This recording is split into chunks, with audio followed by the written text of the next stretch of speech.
tema interessante para a gente discutir será que existe blindagem patrimonial? Já parou para pensar sobre isso? No sentido de que haveria alguma forma de criar uma PJ, uma pessoa jurídica, para que o patrimônio de alguém ou de alguma família fosse lá colocado e isso blindasse, impedisse que eventuais credores dessas pessoas pudessem acessar esse patrimônio? No final do dia seria como proteger alguém que tem dívidas e não quer pagar?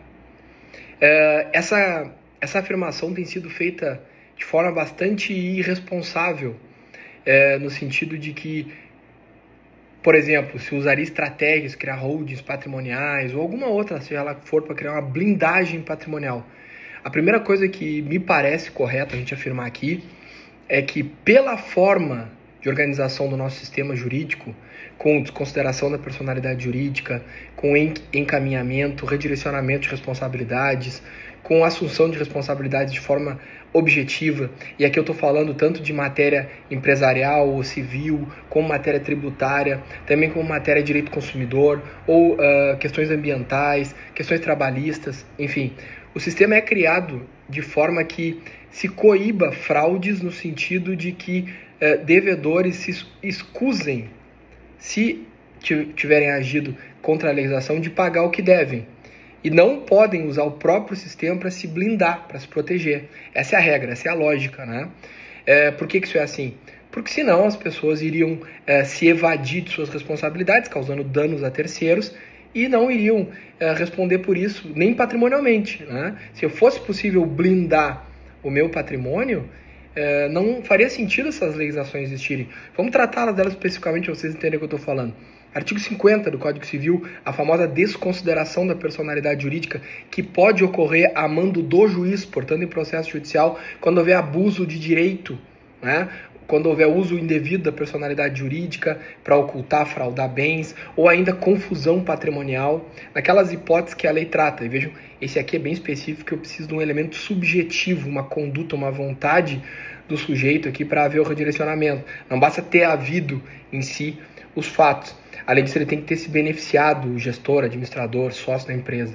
Por outro lado, indo além, de forma mais específica, podemos olhar o artigo 134, 135 do CTN, que fala do famoso redirecionamento, que quando então a Fazenda Pública, o fisco, pode redirecionar a execução fiscal, impor a responsabilidade de pagar para os sócios, administradores, ou ainda, em algumas situações, para outras empresas, caso de redirecionamento indevido, grupos econômicos. E aqui, lá o CTN, melhor dizendo, fala somente em descumprir a lei. Então seriam atos ilegais. Vejam, e é bastante simples descumprir a lei. Por exemplo, uma empresa que simplesmente fecha suas portas e não leva a registro de extrato ou dá baixa na Receita Federal, está descumprindo a lei. Então o fisco já poderia fazer esse redirecionamento. Mas vamos além. O Código de Defesa do Consumidor, no famoso parágrafo 5º lá do artigo 28, que traz aquela hipótese que caso o fornecedor não tenha capacidade ou não arque com o ônus de pagar a indenização aos consumidores, os sócios assumem automaticamente a responsabilidade. Automaticamente não, com o ato judicial.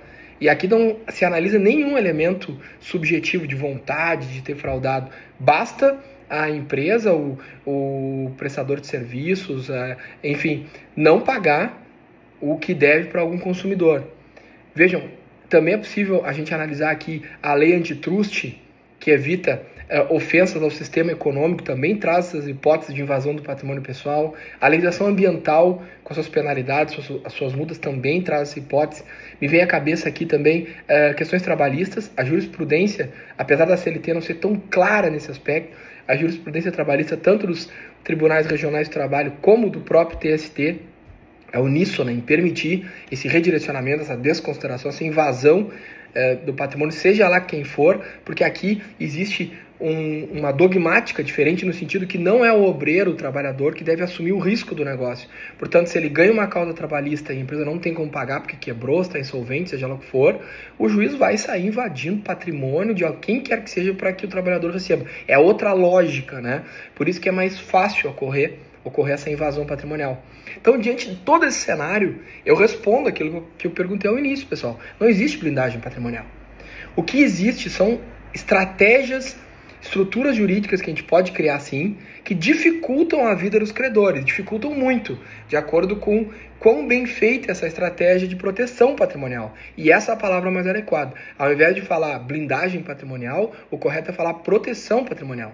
Então, por exemplo, se eu pego todo o meu patrimônio e coloco numa outra empresa que vai geri-lo, né, eu integralizo o capital dessa empresa, dando o meu patrimônio para a empresa e passo até as cotas dela, já não é tão fácil para o credor executar os meus bens, porque ele vai ter que saber que eu tenho cotas, é mais difícil penhorar essas cotas ou transformá-las, liquidá-las parcialmente em dinheiro para o credor. Isso é muito custoso, muitas vezes os credores não têm ânimo para tocar isso adiante. E eu poderia ir além. Essa ocultação pode ser mais firme ainda se eu criar uma holding patrimonial com formato de sociedade anônima, porque eu posso criá-la em nome de pessoas que não eu, que participam efetivamente do negócio, para não caracterizar fraude, né, para não ser interpostas pessoas ou laranjas, e depois, em algum momento, elas transferem as ações no livro da companhia, da SA, para mim. Então vai ficar muito difícil mesmo para os credores saber que sequer eu tenho aquelas ações. Porque, por exemplo, a conta comercial não vai ter essa informação. Aí somente se eles tiverem acesso aos livros da companhia, de registro de ações, de posição acionária. Então percebe que já vai ficando mais difícil, vai se enuviando o cenário. Mas, de novo, isso não blinda o meu patrimônio nessa hipótese que eu estou exemplificando para vocês. Isso protege o meu patrimônio. O que vai blindar o meu patrimônio é eu, durante a minha atividade empresarial, cumprir a lei. Questões trabalhistas, respeitar a legislação, se for condenado, pagar o que eu estou devendo, fazer um acordo. Questão de direito do consumidor, exatamente a mesma coisa. Questões fiscais, pagar os tributos, parcelá-los, fazer planejamento tributário antes de haver incidência. Não cometer nenhum ato de abuso de direito, confusão patrimonial que tragam incidência no artigo 50. Isso que é blindagem. A blindagem, no final do dia, é sinônimo de compliance. Se a empresa está em compliance com as normativas, ela não vai ter perigo de redirecionamento para o sócio. Ela não vai sofrer esse perigo. Os sócios não vão sofrer esse risco, porque estão cumprindo a legislação. Vocês percebem a diferença? Então, o que funciona é fazer compliance, a empresa conhecer o direito empresarial, está bem assessorada e cumprir as regras. E caso vier a ficar devendo, ficar insolvente, seguir o caminho natural, que é recuperação judicial para tentar salvar, ou autofalência, ou algum credor pedir a decretação da falência. Que esse é o jeito correto de encerrar uma atividade com dívida. Aí sim, se não houver nenhuma fraude dos sócios, dos diretores, enfim, na falência não vai haver redirecionamento. E vai ter credor que não vai receber.